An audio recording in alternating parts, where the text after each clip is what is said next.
In today's world, we only watch the endings, a flashy success story or the brutal collapse. But we don't hear about the full journey that it took to get there. The late nights, tough calls, moments of doubt. On In Between Sips, we dive deep into the raw, unfiltered stories of what these business owners and leaders have been through and who they became along the way. So pull up a chair, pour a cup, and join us. We're just getting started. Because we all know the best conversations happen in between sips. Barry Swartz, thank you so much for joining us. I mean, I know you as a baller Rotarian, best insurance agent out there. I'm sure when you were younger, you thought to yourself, hey, when I'm here, I want to be known as a baller Rotarian. Oh, yeah. And the best insurance agent around the Loop 101 in the West Valley of Arizona only. Ever since kindergarten. Since kindergarten. I mean, you had that plot of land picked out, right? I could pull out the picture that says, "What do you want to be?" It's right there. It's right there. That's where it started. Oh yeah. Oh yeah.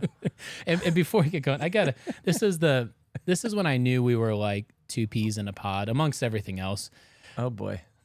I'll just put it out there. Best insurance agent ever, of course. And I wrote a 5-star review on your page. This is public information. I don't remember what I wrote back. It was incredible. And this is when I knew our humor was so similar.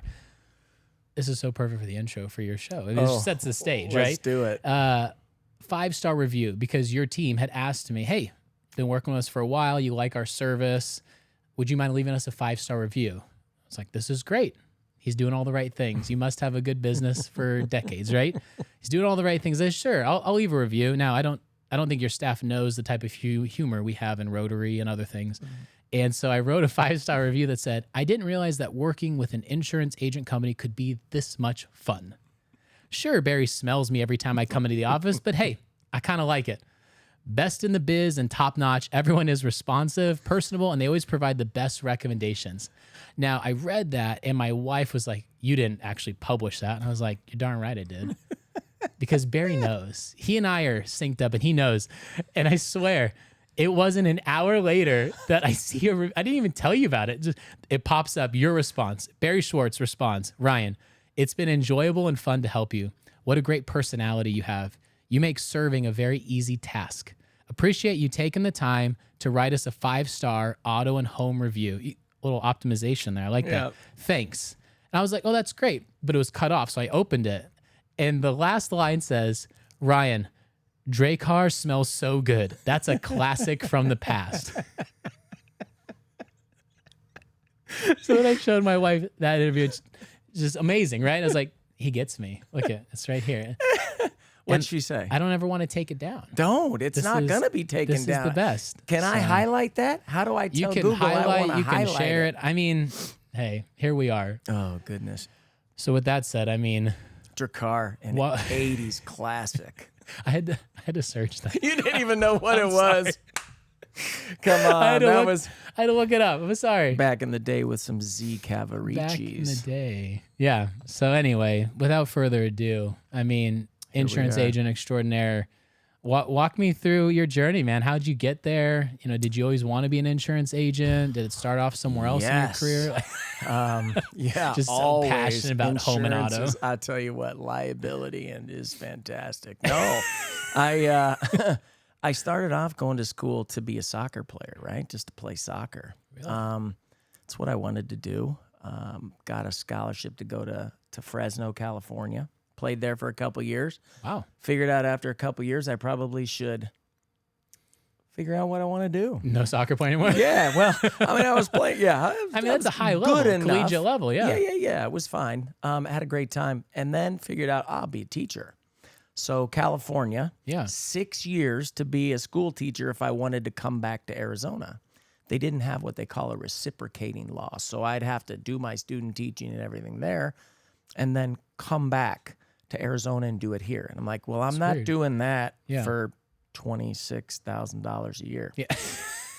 So I left, transferred into Grand Canyon, finished that out, taught for a couple years.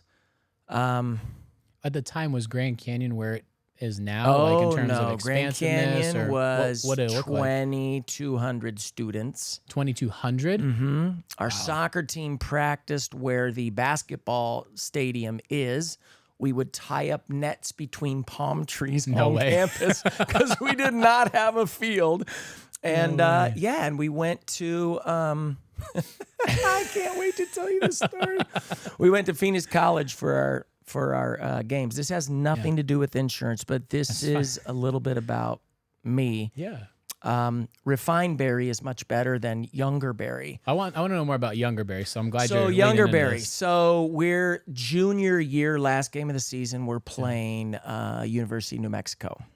We're down 2-1.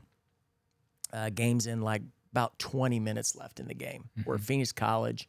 We're good. We're pressing. Yeah.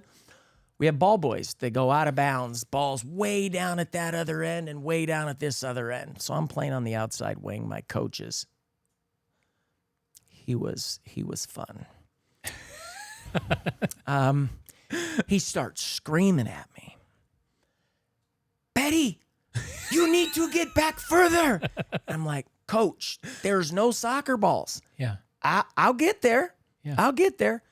I'm going to preface this story with 7 people quit this year prior to me. Scholarship athletes. Quit because of program coach. We'll just leave it hang where it is. Okay.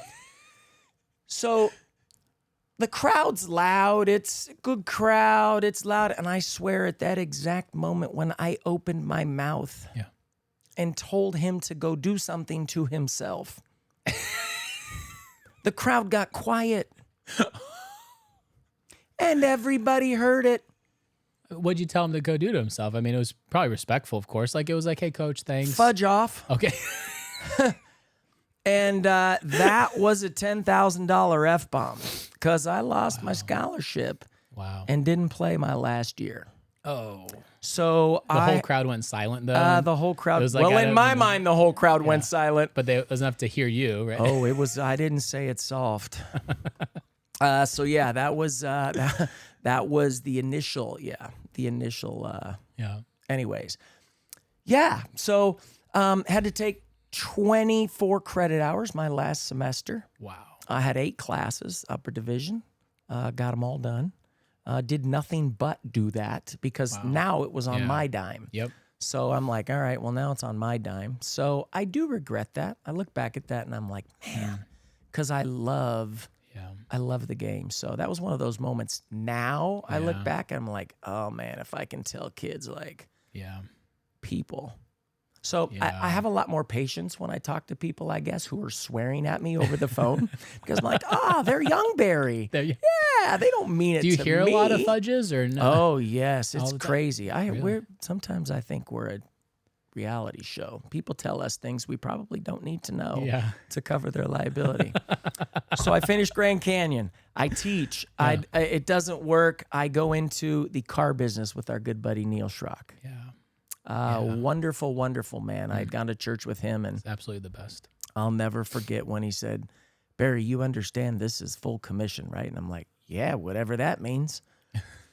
He says, well, if you don't sell, you don't get paid. I'm like, well, how much do I have to sell to make $26,000? Because that's what the last place offered me. So he told me, and I said, well, I think I can definitely do that. So what, a few cars a year? Yeah, a little more than that. Yeah. I spent 10 years in that business. I told myself I wanted to be salesman of the year after 2 years. Did it. Wanted to be in the management side. Did it. And then I realized I wanted to do something for myself. Here's a good story why I got into the car business or into insurance. Sitting at the table, kind of like this, getting ready to eat, and 2 kids, dinner's ready, wife had just fixed. My phone rings. Oh, man, that's the client from earlier today. So I pick up the phone. Yeah, how you doing? Hey, we're coming down on that deal earlier you gave us. We're coming down to the dealership. We'll be there about 7 o'clock. All right, cool. Meet you there. That's great. Didn't even think twice. Hey. And you're sitting there at dinner with the family. Honey, gotta go. Yeah. Yeah. Yeah. So you'll see as this conversation goes, there's several moments of, wow, Barry, should have thought that one through. Yeah, the refinement. I get there, I do it. She didn't say a word. I get there, I do the deal because I didn't want to split it with my partner. Oh. Because we're full commission. Yeah, that's true. And so... But you could have split the deal. I could have split the deal dinner. and stayed home. So I come home, and I remember her words exactly. That will never happen again. How old were the kids at the time? So I got into the business when Emma was 6 and Trevor was 9. Yeah, so that nighttime routine, that dinner time routine. Yes. That's all I needed to hear was that will never happen again. So it never happened again. At that point, I'm like, all right, if I'm going to do this and put in this work, then we're going to do something for the family to allow us to be able to spend time with them. Yeah. So that's I mean, full commission, you're putting in that work anyway. It's 100%.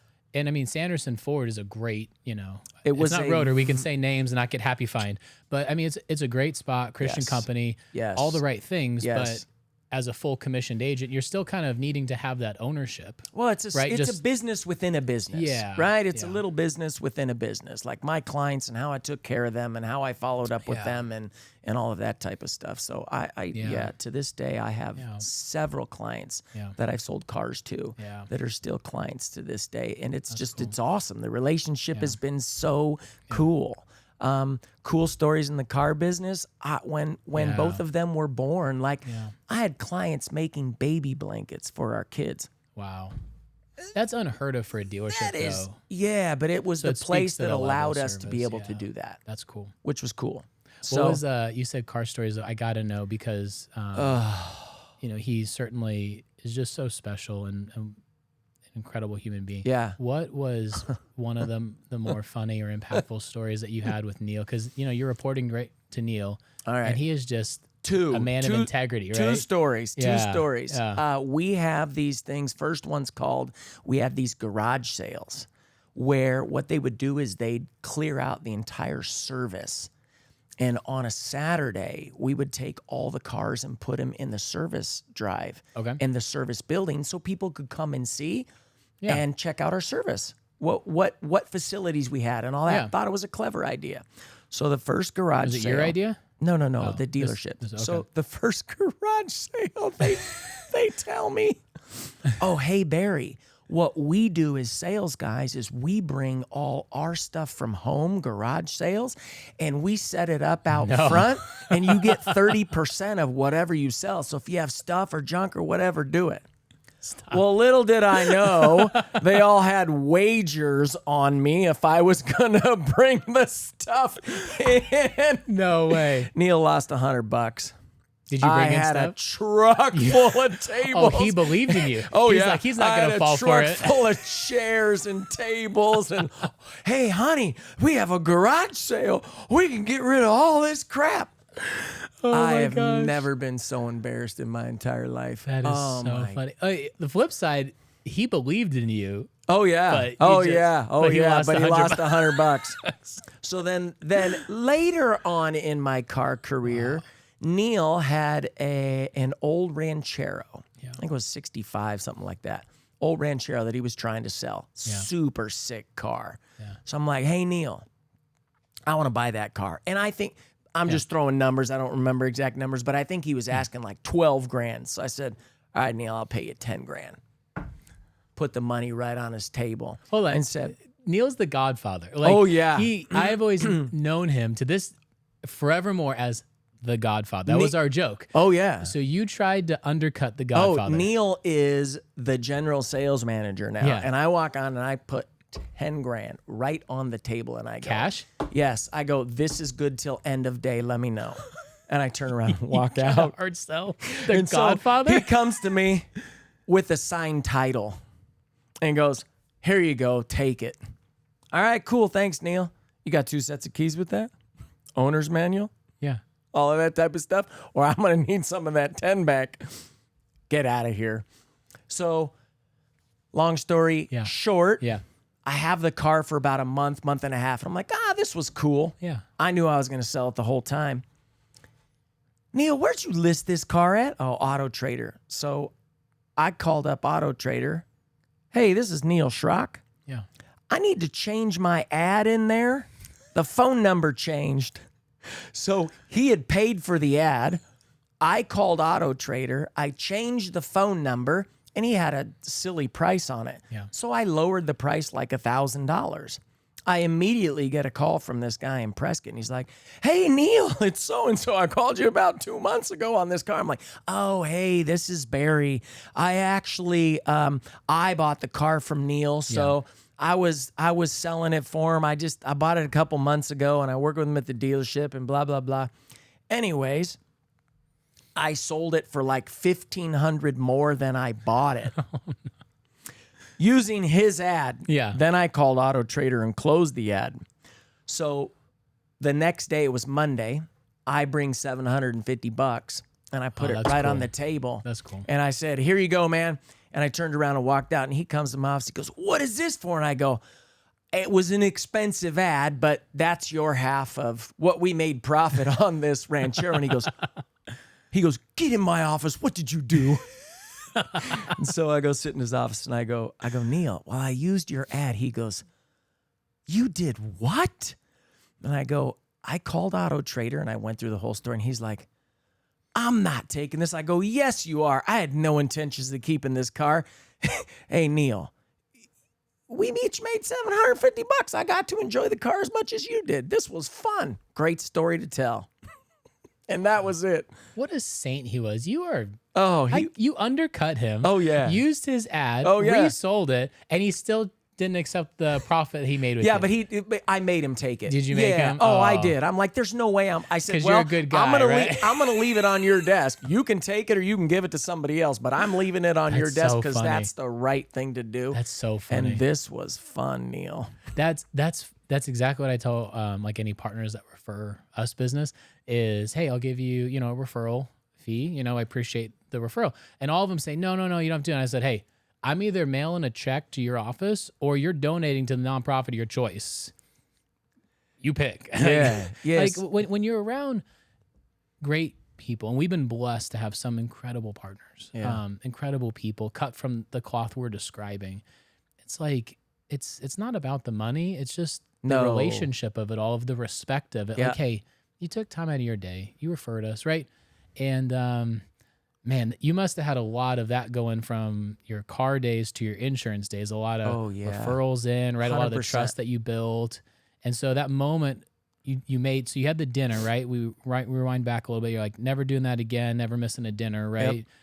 And then that moment of like, I got to jump off and do my own thing. Yep. Why insurance? Like, was it like a random hobby you had? Like, no. You were so excited about sold trucks to a bunch of sold trucks to a bunch of guys that were in the insurance industry. One of them was a State Farm agent. So I just got to talking to him. And I'm like, hey, tell me a little more about what this is and what it looks like. Yeah. And so we just got to talking. And a couple months after talking with him, I'm just like, you know what? That sounds good, man. Yeah. It sounds sustainable. And State Farm just had the best program at the time? Yeah, so I interviewed with all three of the major companies and then did one offset company, so to speak. And it felt like State Farm didn't throw you against the wall and see if you stuck. Yeah. And so that is why I chose State Farm. It also looked like that was the hardest route to go in their process. Yeah. Everything was an elimination process. Okay. So... I did that. I remember the conversation with Dave, who's the owner of Sanderson, and we were sitting up top when I had handed in the letter, and he's like, why? It's 2008, so economy was booming. Yeah. Oh, so I thought you were referencing 2008, like people still did letters, like printed out. Yeah, we did. I printed it out, put it in an envelope, put my name on it or his name on it. Did you do the wax seal? You had like a little candle. No, I didn't even lick it. That's funny. Yeah. Handed it to him. Yeah. And 2008, the economy was not booming. Oh, yeah. So I figured, hey, this is a great time to do this. And he asked the question, Barry, are you sure you're going to be able to do this and start your own business? Yeah. And I said, well, Dave, like, I've never sold cars before. I think I did okay doing this. Yeah. And he's like, yep, you'll be fine. So that's when the work started. Wow. Yeah, we opened up in 2013, so not that far behind you. Yeah, the economy was still terrible. I mean, it took a while to fully. It did. But yeah, it was like, you really want to go start a business in 2013. And my home valuation, by the way, is like all skewed for the rest of my life because we bought our first home in 2011. And so I just thought homes were, homes are cheaper than renting apartments. This is great. So my wife and I were totally blessed, but it's ruined my valuation of homes the rest of my life. But then it was like, okay, 2 years later, you know, it's getting better, but not at a point where you would naturally think, oh, let's start a business. But I think the reality is no matter what business you're in, I mean, yes, I'm overgeneralizing here, but especially in a relationship business where you're taking care of people, there's always going to be ups and downs. Yep. And it's about how are you actually serving them, right? How are you taking care of them? Correct. Because that'll carry you through. Yeah. Right? It does. It does. And that's the one thing that when I said, oh, this will be cool, like I started, this is older Barry now, looking at like, what do I really enjoy doing? Yeah. What am I good at? Yeah. And this face-to-face, I get the biggest kick out of doing this, man. Yeah. When I get to sit down from a client and they're pissed off or happy, take either scenario, and we leave after that conversation's over and I've got to learn something from them and I've got to serve them. In my opinion, servant leadership is the way, man. It is the ultimate way to do it. You're not always going to win. Nope. You're not always going to win, but in a world of me, I want them to feel that they're the most important. Yep.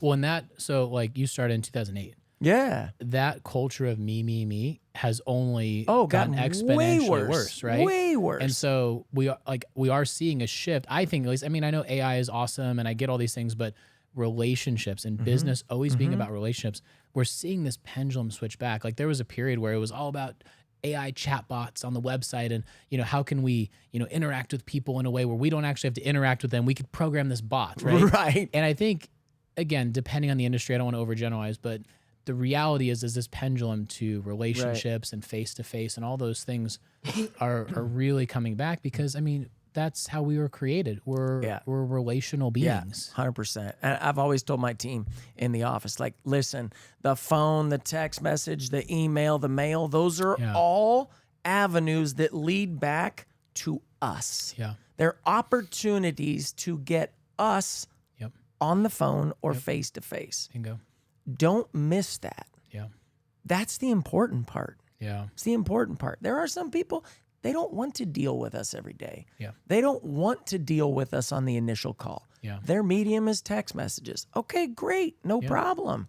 Yep. We can still express how we want to serve you and how we can serve you better than through a text message. Totally. And then they get that option to choose. Do they want to do it or not? But that's been a fun process. So insurance has been, man, some of the relationships I have with, I mean, we have some cool flipping clients, man.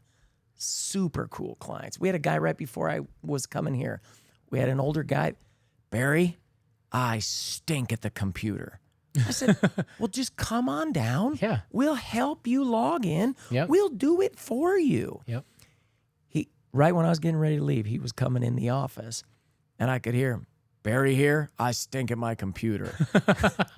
And one of the gals like, no, you were talking. We'll help you. We'll help you. I love it. And so he was, I love but it. again, that's joyful in watching him leave, knowing that we were able, and that's simple for us, but it's not simple for him. Yeah. Well, so now we were able you to said, do it. I want to do something that I enjoy and I'm good at. And I think the common lie, at least for me growing up, high school, college, etc., was always do what you're passionate about. Yep. And it'll be okay. Yep. And for me, like, that's the biggest lie, right?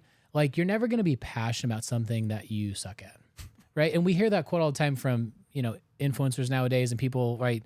I think that was a Charlie Kirk quote, and it's awesome, right? It's like, yeah, you're never going to be passionate about something that you're terrible at. So find what you're good at Well, and the passion follows, right? Yeah. So the line I always go back to is, you can be anything you want to be. Well, then why isn't Shaq a jockey? Yeah. The poor horse would be crushed. He'd never win anything. Yeah. So you can't be everything you wish you could have be. To save that one. That's My goodness gracious. Yeah, you don't see Shaq getting on a horse. Yeah.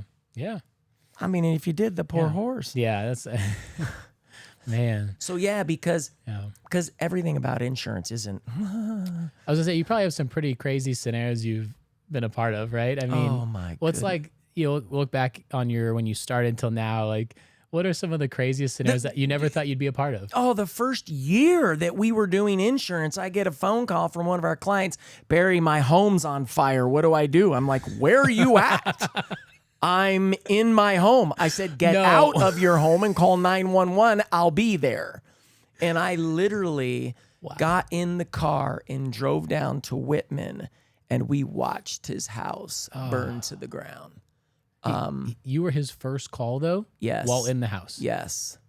I mean, that's a lot of trust, right? It is. Or know, right? Ignorance. House is on fire. Where are you at? In my house. Get out and call 911. I'll be there. Oh, my God. That was devastating. That's heartbreaking. Oh, man. Yeah. To watch all of his belongings inside his house. Yeah. Oh, it was devastating. Yeah. So what are some funny things? Do you remember the Harlem Shake? Do you remember that little trend? The Harlem Shake? Yeah. I remember the trend. I mean, I was terrible at it, but I'm just kidding. Yeah. We did it in our office, and we had clients come in, and we bought pizza. And, it was... I can't find it for the life of me. That's hysterical. It was hilarious. We spent all night in the office doing this Harlem Shake trend. And I'm looking at my staff and I'm like, are we really doing this right now? Yeah. There was another trend too that, just looking back on it, you feel like it's, at least to me, it's like the epitome of like, this was a good idea, we thought, and then you see it play out and you're like, this is dumb. It was the mannequin challenge. Do you remember that, where you would like be still and everyone would pose a certain way and then the camera would just pan around and I would just be like, yes, I do remember that. Did you do that? Yes, we like, our clients wanted to do it. We did it here with John, like with Century 21. Like we did it, and it was like his agents, it was during a meeting. So we had like, I don't know, 50 or 60 agents pack the cantina. And there's me with my little phone, like navigating around the whole room, making sure I don't get people twice. And is everybody holding still? Because then inevitably there's like one person in the back that like sneezes. Yep. And they're like, come on, Tom. Like, like, so it's just funny to me. Like, you look at these trends, and again, trends come and go. Oh yeah. Right? Trends come and go. What was that moment when you first started though, and you're getting off with the business? Any of those moments where you thought, I shouldn't have done this, or any of those moments where they were just so tough? Because I think so often we see the end result in business, right? We see you having a successful practice or portfolio, right? The relationships built, your staff are great. Like, we see all those fruits. Yeah. But I don't think people actually get to see those late nights. The mistakes I think I made. I was, if you could have said, gone to college to be a teacher, to go into the car business, to go into insurance. Like, insurance is a mixture of teaching. Yeah. Not only teaching staff, but teaching clients about insurance and what it's supposed to do. It's the worst thing that you can buy in America. Yeah. I want you to buy something and spend money that I hope you never have to use. Or if you have to use it, you better hope you have the right coverage. Yeah. Right? Because that's a whole I've been paying into a program I can't use. That's a whole... But I just got an accident. Like, So, I mean, geez Louise, talk about that. Yeah. Yeah. But I made a lot of mistakes in the car business that I could draw from in starting the business. Yeah. Better time management is a big, big, big deal that I was not good at the beginning. Yeah. Yeah, those contracts, I mean, in the car business are just as meticulous as insurance contracts, right? It's the same detail that's required. Yeah, and I learned early that if you have the right people, and Sanderson did a great job, man, of hiring the right people. I was very blessed to hire the person that I hired first. Yeah. She made and saved the business for me. Mm-hmm. Yeah, she was unbelievable. We built it together. Wow. 16 years. She just passed away, actually. She was 56. Sorry to hear that. So it was it's been a tough deal to transition from that. But she helped me not make a lot of the mistakes I probably would have on my own. She had been in the business before. So I guess the thing I would tell business owners or new whatever is listen. Yeah. There are be a sponge. there are people who are smart that have great ideas. And if you can just hear that idea first and then process it according to what your goals and whatever are, you can tweak it. Yeah. But lots of late nights at the beginning, man. Successes, I have way more success stories of things that we look back and we're like, wow, that was super smart to do it that way. Yeah. We were successful because we built our business on car shows, antique classic cars. Interesting. Like going and tabling or like... So I looked around and I'm like, well, all these agents are doing the same thing. Yeah. We need to do something different. Yeah. And so you lead with auto and home insurance, right? Yep. Well, that gets boring. Yeah. So we wanted to give back to the community, and so we put on car shows. Oh, you put them on? We put them on. That's cool. Yeah. Here's a great story. We're 2 years into the business. We're going to put on our first car show. We're talking 350 cars, live band, food trucks, bounce houses, awards, prizes, shirts, trophies. Put on by Barry Swartz, State Farm. Full-on car shows, wow. man. I mean, it cool. was so much fun. That's cool. In a parking lot that's a community parking lot for businesses. What, in your parking lot? Oh, yeah.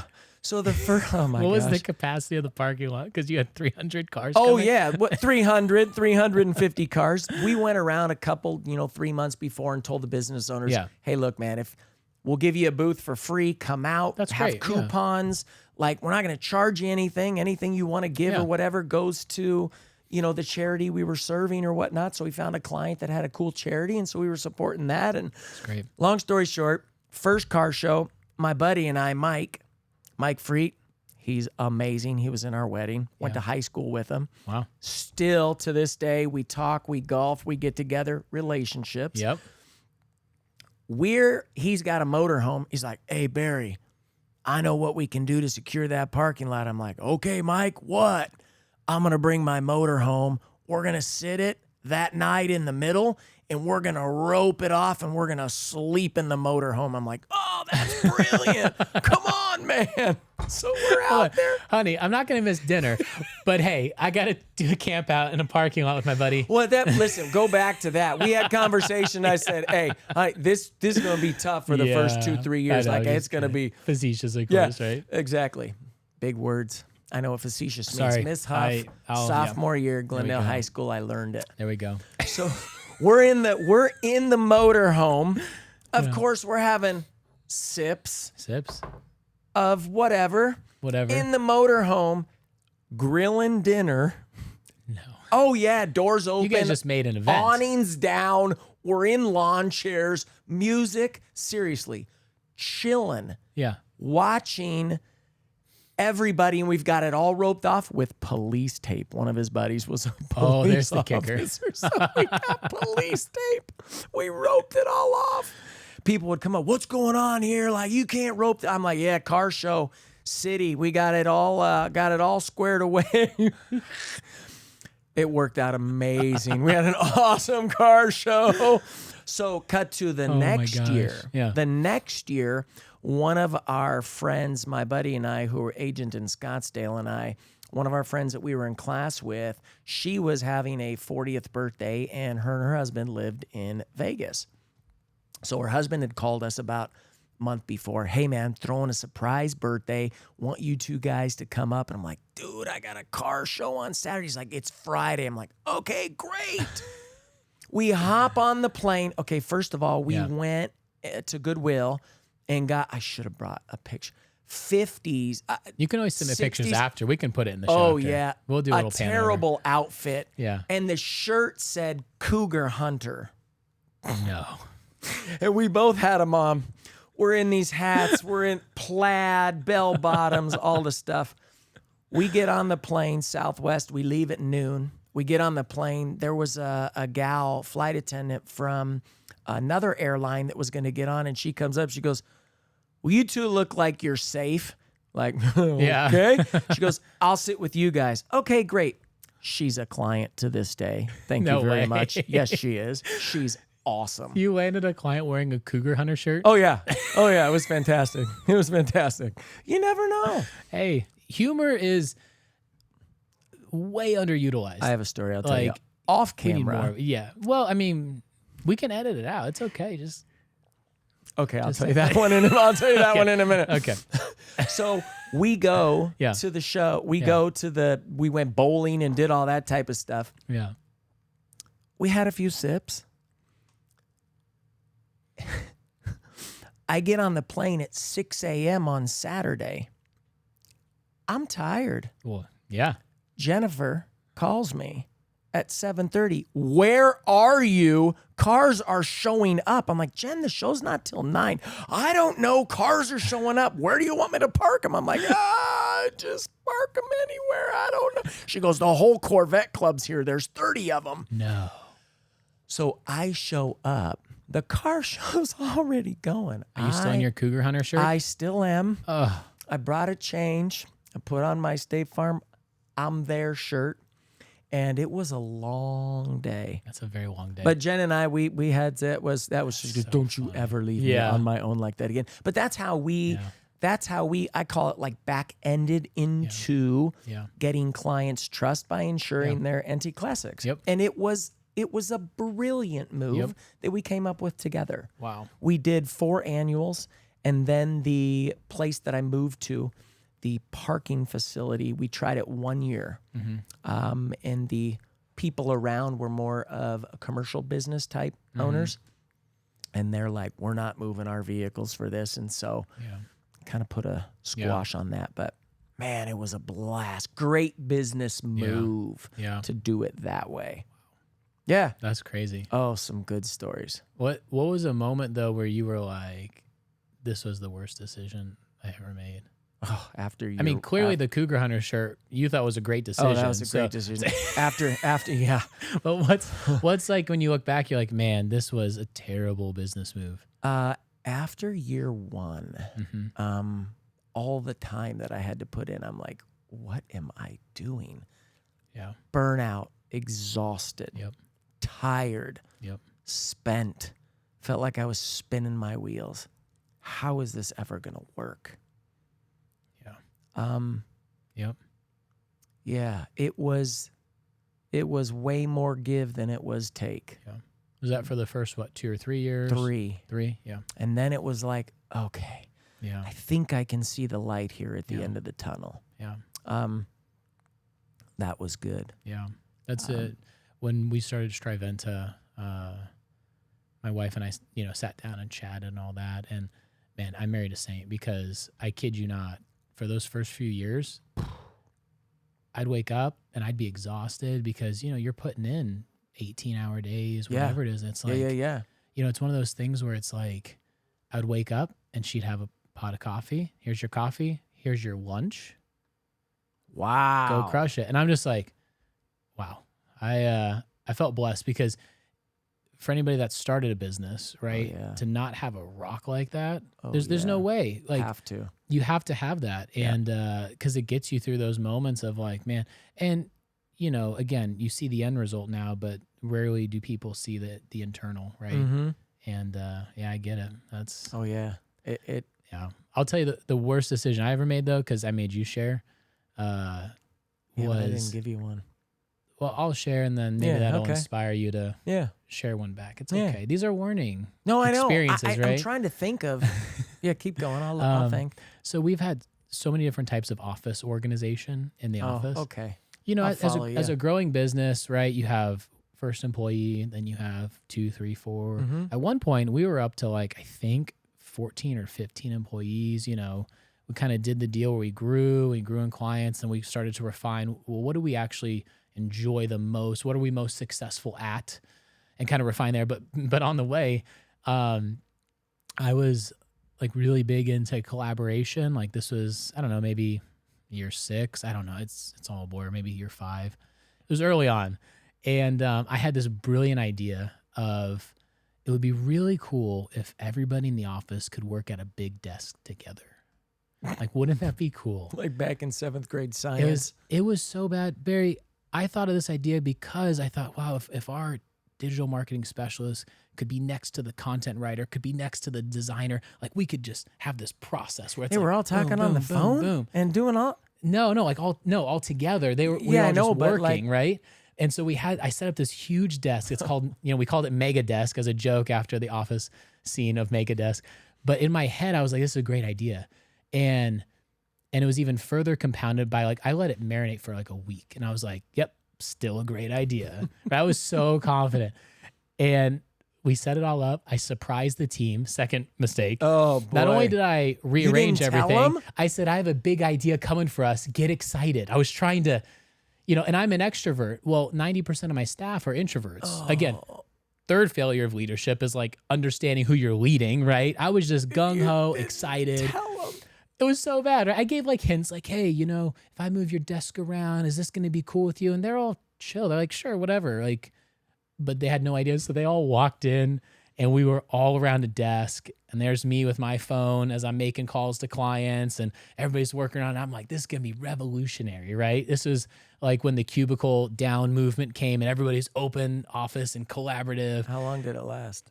Honestly, it lasted like, I think 2 weeks. The first week, I think, was a shell shock for everybody. The second week, there was like, it was like visceral anger.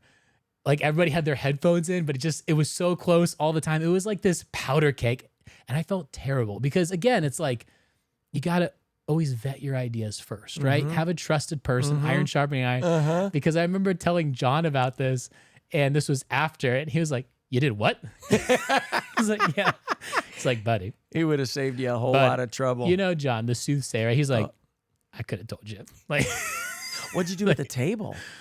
Well, you see, Barry, at the time, we also didn't have a whole lot of funding. I focused a lot of our funds on paying the staff, right? Right. And so John had a bunch of leftover doors that we turned into desks because it was like a cool, trendy thing, right? No, it was so bad. It was the worst idea I've ever, because it just showed a failure on multiple levels as a leader, right? Do you know who you're leading and why? Yeah. Do you know where the North Star is and why? Like, are you serving first and why? And it's like, no, like getting wrapped up in this like shiny object of like, this is going to be it. Oh, yeah. Like, oh, you're so young and foolish and naive. And yeah. So I think, okay, so along the same lines, in the insurance world, there's 2 parts of the business. There's service and there's sales, right? Yeah. A lot of agents run them completely different. There's also, they have specialists. Some agents have life specialists or auto specialists or whatnot. And so early on in the career, I went to a hybrid model of sales and service. Interesting. And so you will sell and you will service because we are a sales organization. Like we are supposed to grow. Yeah. But the other responsibility is that you need to service clients when they call in. I don't want to have to pass people around to different things. And so we were more split at the beginning. Yeah. It just didn't work. Yeah. If I have, because first of all, I didn't have 14 different people. Yeah. Right. Like we have 4. Yeah. I have 4 full-time people right now. So when the service person is supposed to be able to service people, and she's not free because she's on the phone, and I'm the salesperson, and I'm like, yeah. hey, so-and-so is going to handle that one for you. Ouch. Let us call you back. Yeah. And people usually call in when they're like at their calmest, right? They I'm just kidding. Yeah, exactly. They call their insurance agent when My it's like, bill just, yeah. Yeah. So that didn't work. We had to change that sooner than later. So we have a hybrid model, and it works fantastic. Here's the deal. Take care of the people. Yeah. I will take care of you. Yep. It's that servant type leadership, and it starts with me. I have to take care of my people. Yeah. Like I'm not a big guy on, I think one of the brilliant things that we've done is we work 9 to 5. There is no lunch hour. Yep. There's no nothing. And what I tell them is like, if you need an hour during the day and you need to go. Yeah. If that's at 12 o'clock, if it's at 1 o'clock, if it's at 3 o'clock. If you have a dentist appointment and you want to go do it during the day, go do it. Yeah. Just get your work done. Yep. Take care of the people. Yep. I'm good with it because I get it. Your kid gets sick. Yeah. You need to leave and you need to take your computer and go work from home. Yeah. Yes, go do it. I don't want you to have to use those days to go do that. Yeah. So that's worked out fantastic. That's awesome. Works out great. And I don't want to work till 5:30. Yeah. They don't want to work till 5:30 either. It's a waste of a half an hour. I would say there's like a diminishing return right on that. Yes. Right? It's a lot of diminishing it's returns. like, you're going to make me take a lunch. Yeah. Pass. I learned that in the car business, man. Yeah. When I'm there selling cars and I'm not there and I'm out eating, I'm missing opportunities. So we'll be here. We'll take care of it. And then it sets a tone that we're a team. Yeah. We communicate when somebody's going to leave. My team right now is the best staff I've ever had communication-wise. Yeah. Fantastic. Yeah. And it just works so nice. So, That's but awesome. I think that would be the biggest failure was just the staff setup and how we did that. And I fought it for a little while. I'm like, nope, this is going to work. Yeah. We're going to do it differently than most people. And I'm like, oh gosh, that didn't work. Well, and there's a difference between casting vision, right, versus just kind of ordering for the sake of an idea, right? Like, I think so often business owners, I mean, myself, like I always had these ideas of what what clients are best for us or whatever. But the reality is like, if you're not willing to take in that feedback, iron sharpening iron, like you said, servant leadership, right? The humility that comes with that. It's like, if you don't commit to those principles, right? I mean, well, they're smart people. The staff are smart people. They're good at what they do. Hired them for a reason. Yeah, and right? they're in like, the trenches every single day dealing with it, dealing with those phone calls that I get the extreme ones of them, right? Yeah. But they're doing it every day, so I value their feedback tremendously. Yeah. To be able, and sometimes they don't get the whole back picture of what they're recommending. And so we sit down, those are opportunities to sit down and we talk about it. Like, hey, you're telling me to do this. Yep. Okay, here's what I have to do on this end. Does it still make sense? Oh, I didn't realize that. Or, I think it still does. All right, cool. Let's hammer this out. Yeah. It's great. Yeah. I think there's also something, I mean, to be said, I think nowadays too, you said your staff is 4, including you? No. So 5 total, right? Yeah. And I think this draw towards like these boutique companies to work for that can offer that quality of life, like you're saying, that can be flexible, especially for professionals, 30 years old and above, like that. Okay, I've done the grind for 10 years or whatever, 8 years out of college or straight out of high school, whatever it is. And now I'm 30 or I'm 35 and I want to enjoy the work. I want to be good at the work, but family. Right, is the first ministry, right? Yeah. And it's like to have a company be flexible. I think that push of quality of life, it's never about the dollar. I don't know, maybe it's just me, but these are the trends I'm seeing is that certainly the dollar matters. You want to be, compensated appropriately, but it's more important to have the quality of life, the flexibility that comes with it. Yeah, it's interesting when I ask them like, hey, what's more important to you? Time or money? Yeah. Nobody chooses the money. Now, that's not to say that it's, well, at least my staff now, that's not to say that, hey, listen, we all want to be compensated for what we do. Of course. But when it comes to what do they value most, So I try and give them opportunities to, to use that time. Yeah, that's cool. I get it. When I was just started the business, like the ability to go pick up our kids from school when they were sick. Yeah. That is valuable. Yeah. It's a big deal. Valuable. Yeah. And I've worked with some clients in the past because we have a hybrid schedule now. We've experimented with all in person, we had to go remote for like that first month, right? In 2020, but then we were back in the office quickly after that month kind of settled down. But this hybrid schedule, I had, past clients we've worked with, have always asked, well, your staff is only in 2 days a week. I'm like, well, yeah, but we have 3 days, people driving over an hour to get here. Like that's quality time that we could be working instead. And I think you have to be in an industry where you can do that. Yes. But it's funny. I always answer that question when they ask like, well, how do you know the work's getting done? It's like, well, I hired them. Like I trust them. Yeah. It's not a guessing game, No. right? And because again, if you have to answer that question with like, do I trust them? That's like a much deeper issue. And Why'd you hire them? Yeah, and I think so often like people maybe cling to certain safety blankets they have. Everybody's different, right? Yeah. So I don't fault anybody. I have my own safety blankets, but the question of like, well, they're not in the office. Like, do you trust them? Like, absolutely, because you don't see the emails that I watch where they're answering client emails at 8:00 at night, right? Or they're taking a call over the weekend, or they're like. I just had a gal in the office message me over Saturday. She had taken the computer home for whatever reason, and she messaged me Saturday. Hey, look what I just did. I'm like, that's so cool. What are you working for on Saturday? Yeah. I'm like, good for you, man. Yeah, so it's so cool. It is. Well, the other thing is you can't be a micromanager and allow that to happen. Correct. If you're a micromanager, that's never gonna work. Yeah. Yeah. Empower your employees to make those decisions and support them when they're wrong. Yep. And praise them when they're right. Yep. They will continue to make decisions, and they will make more right ones than they do wrong ones. Yeah. Promise you. Yeah. If you empower them to make those decisions. Yeah. And you don't crucify them when it's a bad one. Did you ever find yourself enabling as opposed to empowering though in your career? Yes.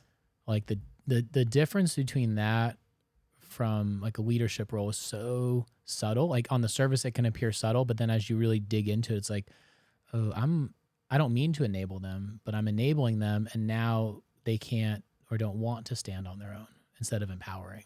Yeah.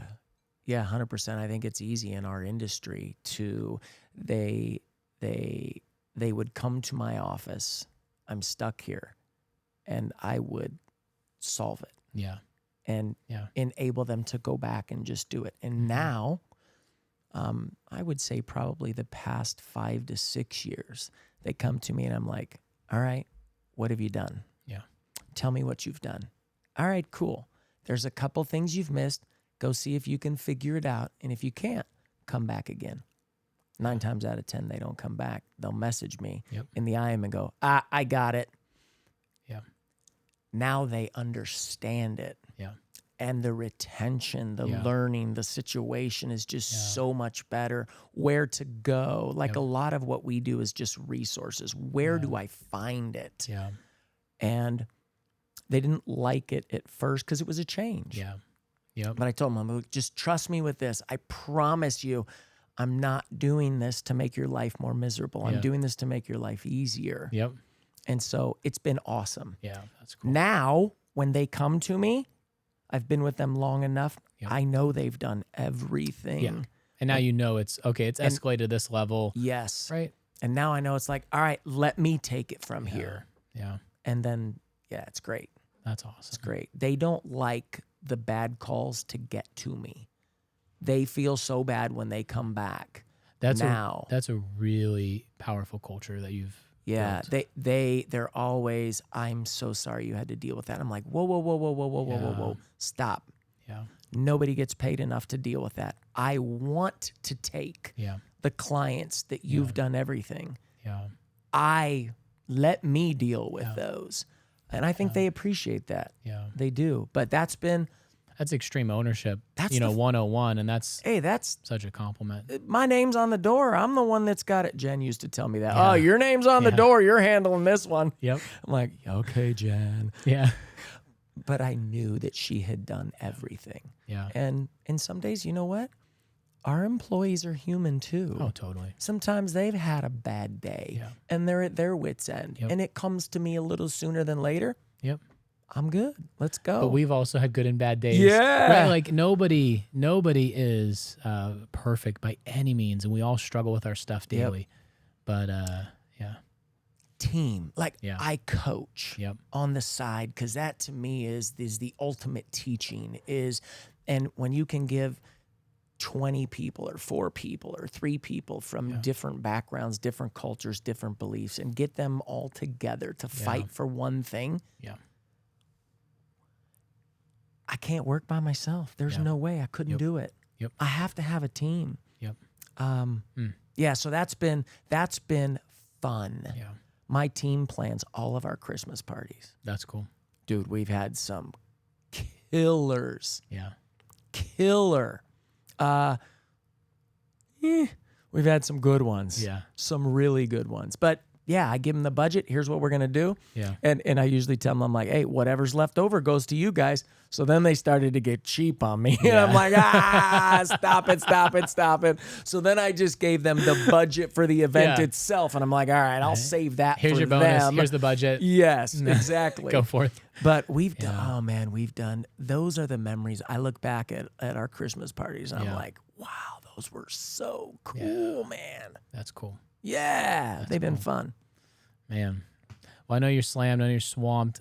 Thanks for taking the time, Barry. You're welcome. Before we sign off, though, I got to ask because we can edit it out. What's that story? I'm bringing it back around for a second. I got to know that story, and we can edit it out if it's too crazy. But all right, the other half, I'd be remiss if I didn't ask. I'm going to just be general on the people. The other half was a teacher. Okay. I was out celebrating a bachelor party. Okay, this is when you were a teacher? Nope. Oh. My wife was teaching. Your wife was teaching. One of their friends was getting married. Okay. And we were celebrating his bachelor party. So we are in a Hummer stretch limo with a jacuzzi in the back. Oh my gosh. In Arizona? How did the water stay in? They had plexiglass up like 4 feet all around it. So when you'd stop and go, it'd slosh and whatever. So these guys, come on back. I'm like, I am not doing that. We ended up at a dancing facility. So we're all sitting there. I'm like, what are we doing? Seriously, this is the typical freaking bat. Are you kidding me right now? So we're sitting there and I'm like, girl comes by. Very beautiful girl. She comes by. Can I get you a dance? Nope, but you can get him a dance. Here's a 20. Dance for him. Wait, but I want to dance for him. I'm like, you're not dancing for me. We're here for a bachelor party. I'm not doing it. Well, can I sit down and talk to you? Yeah, sure, no problem. She sits down. We get talking. I'm asking questions. Actually, it's a really cool story. Her story is, I know, cool story. Client to this day. No way. Thank you very much. No way. She goes, well, can we go to the bar? I'm like, yeah, sure, we'll go to the bar. So we go to the bar. I buy her a drink. We're sitting there talking. I pull out my wallet and I give her my business card. And I go, you know what? I would like to be your insurance guy. I said, I'll tell you what. I've been to these places before. And I said, I actually believe what you're telling me. Oh my gosh. Single mom, putting herself through school to be an esthetician. She has her own business as an esthetician now, crushing it. Bought a house on top of a hill, crushing it. Still a client to this day. Well, on that note, I'm glad you got some coffee because coffee's for closers. And you were always closing. Thanks for jumping on, Barry. You're welcome.